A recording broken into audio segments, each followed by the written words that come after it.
Jewish and Christian traditions. The translation of his name means "who is like unto God." The Christian celebration stems from 3 verses in Revelation. And this is the reading that we heard on Sunday. And there was a war in heaven.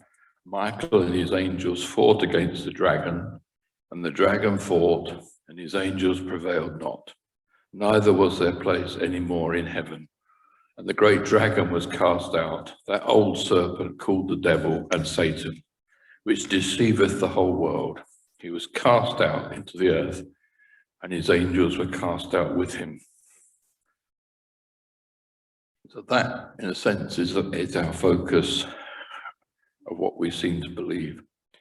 There's a very significant comment about St. Michael in a book called Churches in the Landscape, which is published in 1989 by Richard Morris. And he is discussing the unevenness of the veneration of St. Michael in England, Wales. And this is what he actually said.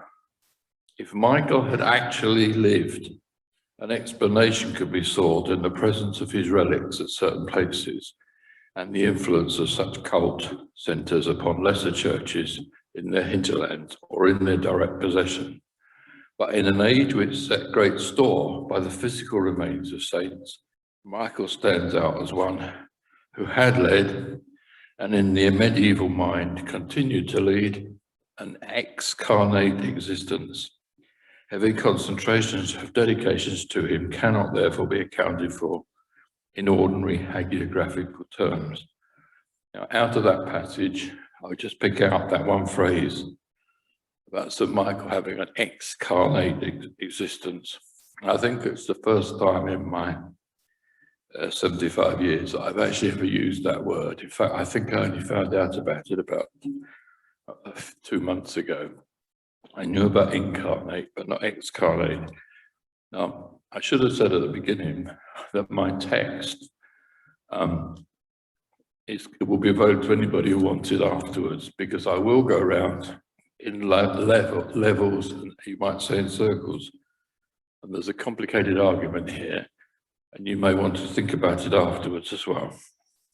The point that Richard Morris is making, and the point I want to make, is that St. Michael is a symbolic figure who has been personified and drawn into the Christian tradition. It is what he represents rather than his substance which explains his importance. St. Michael is celebrated in both the Eastern and Western traditions of Christianity. Where St. Michael is concerned, there is always a strong reminder of an eternal conflict between good and evil. Marie Desiree Anderson makes the point that even the symbolic representations on the external structure of a church, whether they're statues of St. Michael or indeed gargoyles, may be the physical manifestation of the boundary between good and evil. And the heart of this philosophical manifestation is best represented by St. Michael. You have to watch out for unhelpful people who confuse what they see. Because on one occasion, I came up here and George Smith just informed me that he'd explained to a member of the public about the St. George statue over the church doorway, and we had to chase after this man to explain to him that it was in fact St. Michael. Now, so people can get confused. As early as the time of the Emperor Constantine, a church was dedicated to St. Michael on the outskirts of Constantinople at Sosthenion. The Eastern tradition especially commemorated St. Michael as a special guardian of the sick, and this church at Constantinople was built by Constantine specially to support the sick. Elsewhere, in Greece and Asia Minor, hot springs were dedicated to this saint. In the Coptic tradition, St. Michael is the patron saint of the River Nile.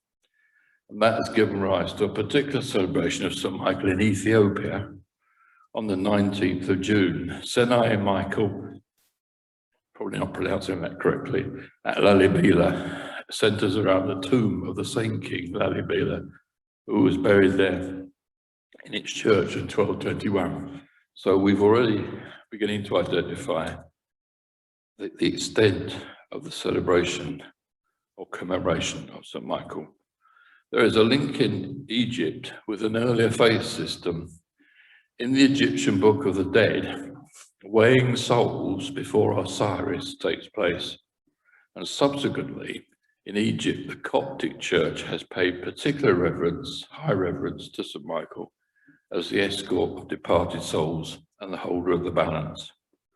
In the East, there's a feast of the Synaxis of St. Michael and all angels.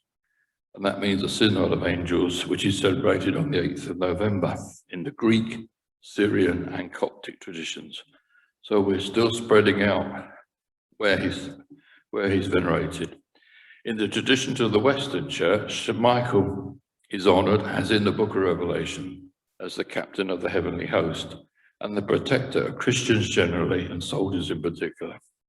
In the West, St. Michael was adopted as the patron saint of cemeteries, thereby symbolising his protection of Christian souls beyond the grave. The earliest church in the West that is known to have been dedicated to St. Michael was situated near Rome on the Silurian Way. This 6th century foundation came annually to commemorate its dedication on the 29th of September. And that's the date that then became widely adopted as the principal feast day of St. Michael. Now, he's undoubtedly a symbolic figure, but visions of him were reported at various locations in the time of the early church. Between 492 and 496, a vision was reported on Mount Gargano in the Italian region of Apulia. Subsequently, Pope Gregory the Great believed that during a plague epidemic in Rome, he had seen a vision of St. Michael sheathing his sword above Hadrian's mausoleum, which is now known as the Castle of St. Angelo.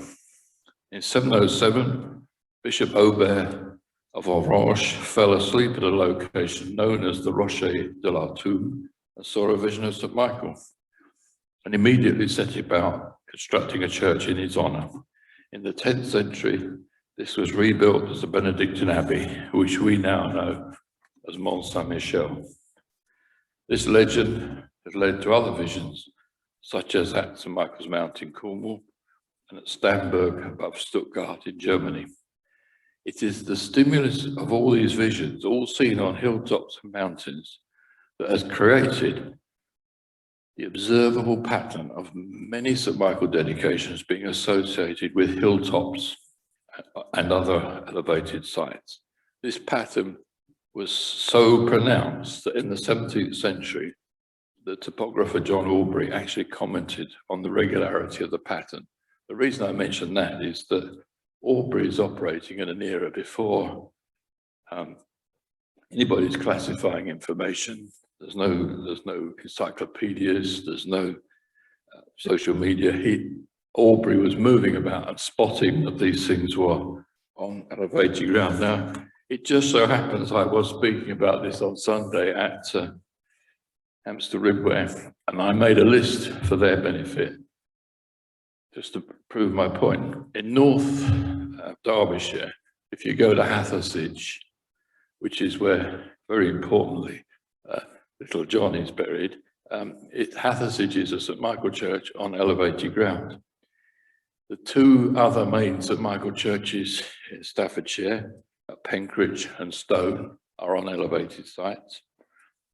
If you go to Colwich, you may then begin to say, well, this isn't really true, because when you pull up near Colwich Church, it's on the level, but when you go around the back of Colwich Church, the ground drops away sharply behind, so it is an elevated site. Some of my forebears were baptized in St. Michael's Church at Coventry, which is, of course, in effect the cathedral, what became the cathedral, or next to where the cathedral is now. And that is an elevated site in relation to Coventry. It's my belief, in fact, and I'll get back to my text in a moment, that even the church at Stapen Hill, which is dedicated to St. Peter, is in fact a St. Michael church because of its elevated site. And I may remember to say why in a minute. After the Blessed Virgin, St. Peter and St. Paul and All Saints, St. Michael is the fourth most common church dedication in England. By the end of the Middle Ages, there were 686 dedications to St. Michael. Morris, who I referred to earlier, in his book provides a diagram to show the relative densities of the St. Michael dedication in England and Wales. And this shows particular concentrations in Somerset, Gloucestershire, Northamptonshire, East Suffolk, and Dyfed in West Wales. Morris believes that the arrival of monks from Mont Saint-Michel after the Norman conquest may have added momentum to the St. Michael cult. But as at Lichfield, there's plenty of evidence of it flourishing before that time. Very early dedications to St. Michael occur at Malmesbury in Wiltshire, Clive in Gloucestershire, Stanmer in East Sussex, and in Northumberland, Bishop John of Hexham's cemetery oratory was dedicated to St. Michael, and that is, I say, near to Hexham, and it's actually mentioned to that fact by the Venerable Bede. St. Wilfrid, who some of you know, I think is the other great missionary to the Midlands, experienced a vision of St. Michael just before his death in 709, and his clear veneration of St. Michael may have added momentum to the St. Michael cult in the East Midlands, where his mission was strongest. In terms of imagery, St. Michael is frequently shown as slaying a dragon. So here we are at St. Michael's, with both representations of him over the porch and on the reredos, following this tradition.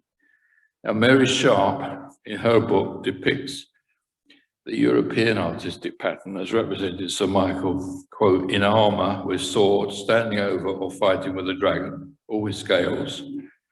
And she explains that St. Michael is regarded as the angel of the resurrection. He receives the souls of the departed and weighs them in the balance. It is he who will sound the great trumpet to bid the dead to arise on the last day. She also actually raises her belief that St. Michael was the angel of the Lord that appeared to Abraham in Genesis 22. More rarely seen, but much more common in the Middle Ages, is the representation of St. Michael weighing souls. Nationally, the places with important representations are places like Swalkiff in Oxfordshire, Southley in Oxfordshire, Martham in Suffolk, Eton Bishop in Herefordshire, the Trinity Church in Coventry, and Chaldon in Surrey. Some of you, if you remember that David Dimbleby program about church, about architecture, he actually went into the Trinity Church at Coventry, and he was taken up in one of these indoor crane things and gave us a very close-up encounter with what was in the Doom painting in Trinity Church at Coventry. I do recommend it, but it really reinforces this idea of what was going, this idea that souls were being weighed. I want to also mention, well, I grew up near one at Chaldon in Surrey, and that is a Doom representation. The whole of the west end of the church is a huge Doom painting, and within it, the innocent souls are being led or carried by angels towards the final rungs of the ladder to heaven. I would, at this point, this issue of weighing souls, I want to mention at Lichfield the fact that there is, in national terms, a public house with a unique name, the Scales in Market Street. And there's always people debating the fact that the sign at the Scales isn't correct because they think it's related to the erstwhile racecourse. But the Scales in Market Street reflects the traditional understanding of souls being weighed at a location so close to this location, which is, after all, one of the oldest St. Michael sites in England. So I just want to put that out there. The other thing I will mention, this is an avenue that's not been explored properly. The Harley manuscripts in the British Library show the emblem of St. Michael to be a red cross with trefoil ends on a silver field. but nobody knows precisely the origin of this representation. But I mention it because some years ago, the cathedral was decided to do kneelers, and somebody at the cathedral had found out that this was the official emblem of St. Michael, and couldn't understand why we thought it should be something more appropriate, like the weighing of souls or whatever. So I don't know what they finally did. There are other reasons why the cult of St. Michael may have spread so extensively. Just as the early church took over pagan festivals and converted them into Christian festivals, so also did they substitute Christian saints for Roman and other gods who had a popular following. There is evidence from the time of Constantine that when he converted to Christianity, that in Gaul, the St. Michael cult was used extensively to replace the worship of the classical god Mercury. Such a substitution would have involved the minimum of reorientation for people. Mercury was believed to be the protector of souls and the guardian of flocks and herds, and had links with verdant woodland, and these aspects of Mercury equate strongly with how St. Michael cult was promoted, especially in upland areas and with a pastoral economy. To illustrate the certainty of this idea of a link between Mercury and St. Michael, an example from Lincoln will illustrate this point. In the upper city, in Lincoln, in the steep, there is a plaque commemorating the presence of the Mercury Guild at that site in Roman times. And on the day that I spotted it, as I swung round, I realized that the sign about the Mercury Guild was directly opposite to Michael Gate, which is telling us that there was an ancient St. Michael church at that very location. So it's not that I think that's more than a coincidental juxtaposition. Mercury himself, if he existed, is equally seen as linked with a localized Celtic god called Lugos, who shared the same characteristics as Mercury and St. Michael. And this god occurs in the name of the place in France called Lyon, Lugundum, and in the English Carlisle, which is Lugavilium. And at Lyon, there is iconographical evidence to connect Lugos with a 5th century cult of St. Michael nearby at the Rhone-Saône confluence. And the bishops Carlisle, in medieval times, a place which, say, had this Lugos connection, controlled the church at Melbourne in Derbyshire, and this itself was dedicated to St. Michael. Now, whether this is a coincidence or part of a pattern, it's for you to speculate. There's yet another local Celtic god equated with Mercury called Moccus. You may think I'm making this up.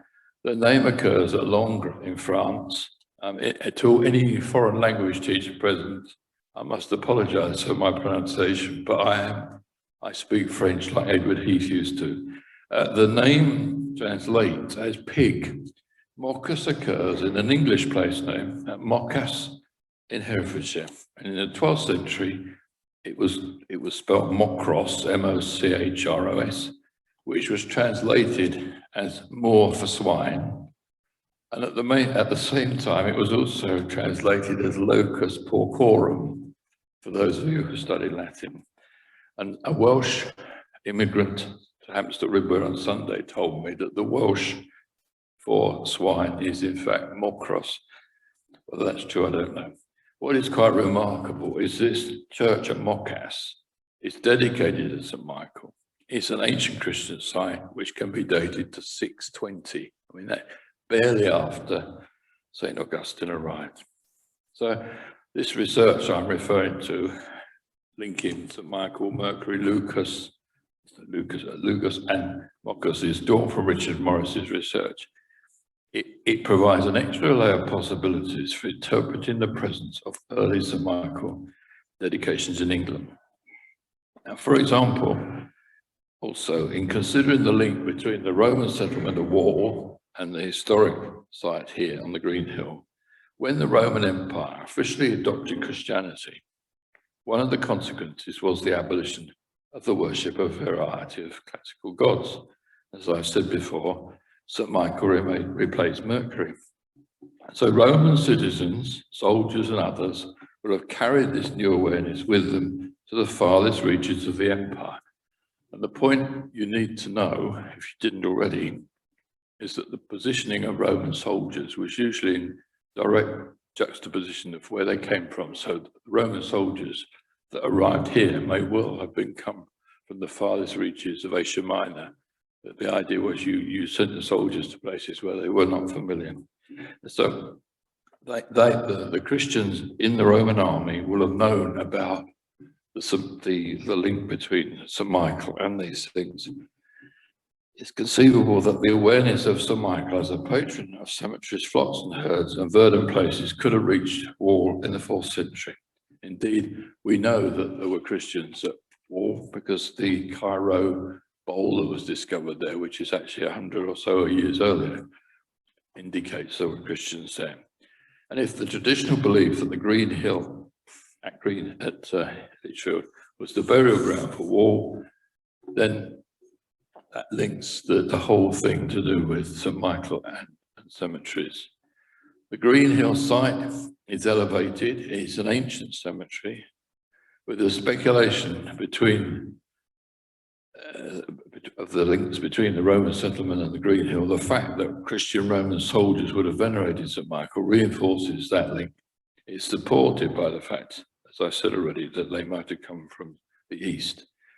Now, another factor in relation to the Lichfield Green Hill site is that a pre-Christian existence of a festival called the Green Hill Bower would have involved reverence of the spirits of the woodland, or something akin to Lugus or Mockus. And the arrival of Christianity in the area would have led to the need to substitute old forms of worship with new forms. Indeed, the instructions sent by Pope Gregory the Great via Mellitus to Augustine in about 603 goes as follows. Pope Gregory's instruction was this: destroy the idols, purify the temples with holy water, and set relics there, and let them become temples of the true God.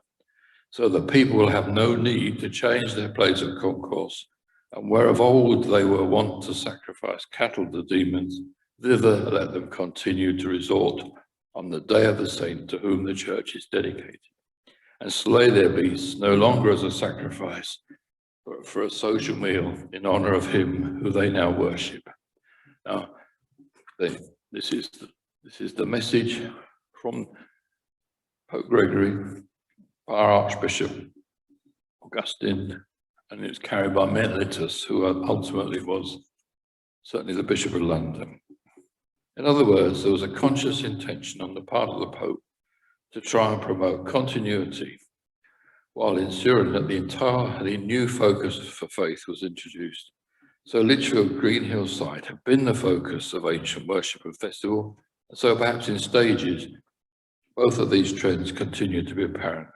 People continued to slaughter their animals, but now did so as part of a Christian approach to life, and the saint whose patronage most closely fitted their ancient preoccupation with animal husbandry and its associated woodland was given them as their focus for devotions. St. Michael, therefore, is a symbolic figure who stands part of the Christian tradition. But I want to go on to say that I came across a book by a man called Graham Phillips, which is entitled The Moses Legacy, The Evidence of History. And he reports on archaeological excavations in the Hyksos levels in the Canaanite region of Palestine, which is approximately 1800 to 1500 BC. And he says that in that archaeological level, numerous clay and stone effigies were found. And the Israeli archaeologist, Dr. Isaac Jonah, identified regularly 4 figures as cardinal deities.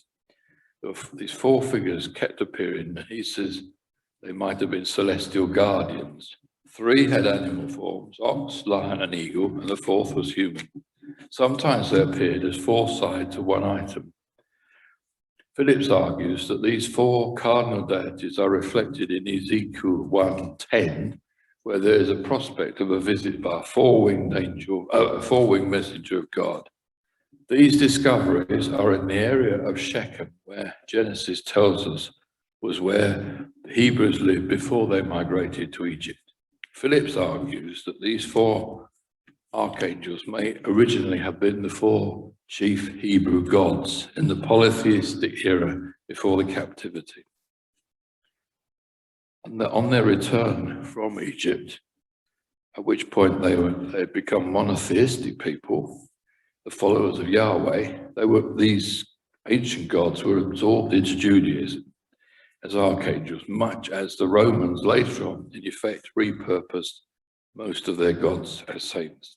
Now you can believe that or believe it not, but there's a pattern there. Phillips also points out that these four sets of figures that were being discovered between 1500 and 1800 BC are also the four symbols of these four cardinal deities reappear as the symbols of the four gospel writers: the ox, lion, eagle, and a human face. Now, I want to mention St. Michael in popular culture, just to prove I'm in touch with real life. The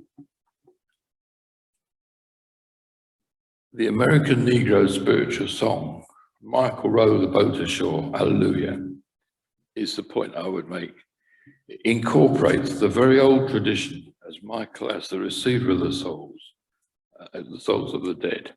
And that's in a particular cultural dimension. The Helston Furry Dance, which some of you will be deeply familiar with, which takes place on the 8th of May every year, is also part of this. The Furry Dance celebrates a legend that there was a battle in the sky between St. Michael and the devil across the sky between Mont Saint-Michel and St. Michael's Mount. The story is that the crowd watched this battle, which culminated with the devil throwing a giant rock across the sea at St. Michael's Mount. It missed and landed without causing any casualties at Helston. Ever since then, local people have celebrated the good fortune of this occasion with their street festival, which is the furry dance derives its word from Celtic language, with a date having been chosen as the feast of the apparition of St. Michael. And of course, that takes me back to what I mentioned 10 or 15 minutes ago. The appearance of St. Michael over Mark Gargano in Italy is the apparition. That's when it started. The feast of the apparition is the feast of the appearance of St. Michael. And then the other thing about Helston, of course, is that it's not surprising that the church at Helston is dedicated to St. Michael.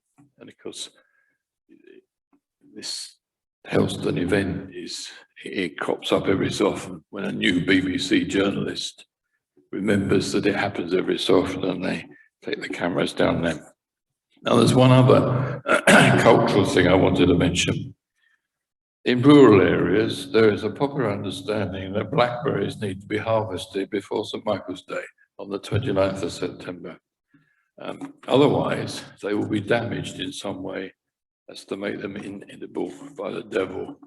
As far as outside the building, I will be more explicit about what they actually say, but the idea is that the legend is that when the devil was expelled from heaven by St. Michael, he landed uncomfortably on earth in a blackberry bush, and as a result, vowed to poison adherents of St. Michael on his day in perpetuity.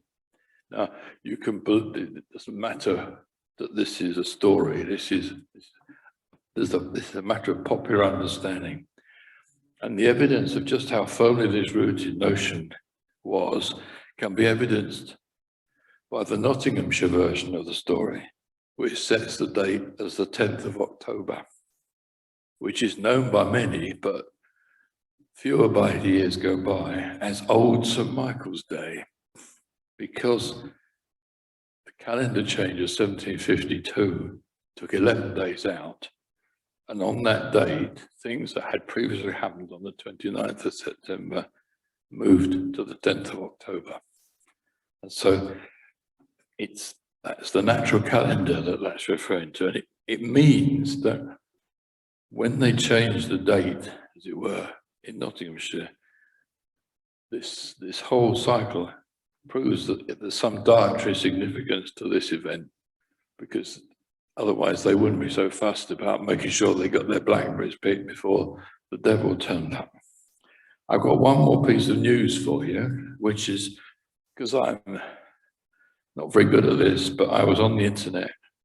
I found a Fox News item from the 26th of March 2014, which reported that an Egyptian mummy with a St. Michael tattoo on its torso, dated to 700 AD, had been discovered. So that just reinforces this idea that St. Michael is cropping up in people's minds. Now, my final comment is this. You may have felt that the title for my talk is inappropriate, that it's rather too pretentious in its reference to theology. The crucial point I want to make is that the identification and veneration of St. Michael stands at the heart of the Judeo-Christian tradition. In essence, St. Michael epitomizes the human identification of the difference between good and evil, right and wrong. The notion of good and evil is in effect at a conceptual level, and by the use of St. Michael at a symbolic level, it has been personalized into a readily recognizable, identifiable form. If one looks carefully at many of the iconographical representations of St. Michael, he is depicted in effect standing on a snake-like figure. In biblical terms, this snake-like figure is the serpent of the Garden of Eden. The idea being conveyed is that St. Michael has been a presence in our theological understanding, in effect, in our relationship with God since the beginning of time. If the serpent represents evil or evil choices, St. Michael stands ready to protect us. This is the message of the book of Revelation, and equally, his role as the most visible opponent of evil is reflected in that English folk story, which I just mentioned, where his status as the representative of good comes under sustained attack by the devil. Now that brings me almost to the end of what I said in my text, but I have been beset by people starting to talk about St. Michael and all angels, and as it's St. Michael and all angels, and angels is a theme, I just want to mention the fact that if you go back in historical documents, it's very unlikely that you will find anywhere that's called St. Michael and All Angels Church before the middle of the 19th century. In the heart of the high church movement of the late 19th century, church names began to be evolved. As they opened more churches, there were a lot of Holy Trinities and St. John the Divine and things like that. But also, St. Michael churches started to be called St. Michael and All Angels. And that pattern was exacerbated by the Pope in the 1960s, when the Pope rearranged the feasts of St. Gabriel and St. Raphael to be celebrated also on the 29th of September. So the Catholic Church emphasized that it was St. Michael and All Angels. And if you took the particular example of this church, I would argue that when the Reverend Derek Smith was in pole position, this was not called the Feast of St. Michael and All Angels. It wasn't for most of the time that his successor was, but he started sneaking in the word and all angels every so often. And the last rector definitely added and all angels to the celebration, but that is part of a trend that was not a historical trend. And the crucial point is the recognition that in some shape or form, the church has managed to grasp hold of this idea of St. Michael, personify it to make it a symbol of this division between good and evil, and that is what, since I'm so excited by in what we we might find, and will continue to find, because more examples will come to light. Thank you.